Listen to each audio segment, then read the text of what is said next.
ఇది నా ఇల్లేగా, మా ఇంట్లోనే ఉన్నాను, హైదరాబాద్లో ఉన్నాను. సో నేను విన్నాను పొద్దున్నుంచి, నాకు ఫోన్లు రావడం జరిగింది. నేను కూడా వీడియో క్లిప్ చూశాను. మన మీడియా మిత్రులు చాలామంది నన్ను అడిగి క్లారిఫై చేసుకున్నారు. వాళ్ళ దాంట్లో రాలేదు నాకు తెలిసి. చాలా అట్లా శ్రీకాంత్ ఇలా బెంగళూరులో రేవ్ పార్టీకి వెళ్ళాడు, హేమ వెళ్ళింది, ఈ టైప్లో ఏవో వచ్చినాయి. నిజంగా నాకు నవ్వు వచ్చింది. ఇంట్లో వాళ్ళందరూ నవ్వుకున్నాం. ఇదేంటిది, మొన్న ఏమో విడాకులు ఇచ్చి పిచ్చేశారు నా భార్యతో, ఈరోజేమో రేవ్ పార్టీలకి వెళ్ళాడు అని వచ్చేసినాయి.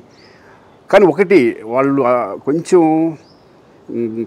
తొందరపడ్డంలో ఇది లేదనిపించింది. ఎందుకంటే అతను ఎవరో కానీ కొంచెం నాలాగా ఉన్నాడు. వాడు కొంచెం ఇలా కప్పుకొని, అది గెడ్డం ఉంది, బట్ ఇప్పుడు గెడ్డం నాకు లేదు అని, బట్ గెడ్డంతో నేను షాక్ అయ్యాను. ఇదేంటిది నాలాగా ఉన్నాడు ఏంటి అని నేనే షాక్ అయ్యాను.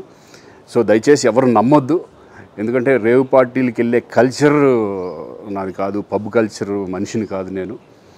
ఒక్కోసారి బర్త్డే పార్టీలకి వెళ్తాము, ఒకవేళ తెలియకుండా ఏదైనా వెళ్ళినా ఒక హాఫ్ అన్ అవర్ నుండి వచ్చేస్తాను తప్పితే అటువంటి ఏమీ లేదు. రేవ్ పార్టీ ఎలా ఉంటుందో కూడా నాకు తెలియదు.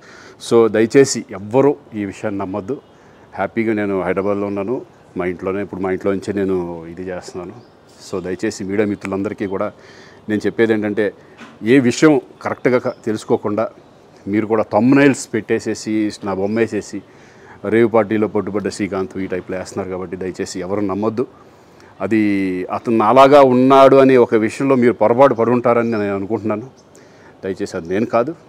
Thank you. ఇటువంటి అన్నీ కూడా నిజంగా కొంతమంది వాళ్ళందరికీ నిజంగా థ్యాంక్స్ చెప్పుకుంటున్నాను నేను. కొంతమంది మీడియా మిత్రులు నాకు డైరెక్ట్గా తెలుసు కాబట్టి, వాళ్ళ ఫ్రెండ్స్ లాగా నన్ను ఇచ్చేస్తారు కాబట్టి, వాళ్ళందరూ నన్ను డైరెక్ట్గా అడగడం, నేను చూసి ఇద్దరు నవ్వుకోవడం, వాళ్ళ దాంట్లో వేయకుండా చూశారు కొంతమంది. వాళ్ళందరూ కూడా నేను థ్యాంక్స్ చెప్పుకుంటున్నాను. దయచేసి ఇవన్నీ నమ్మొద్దు.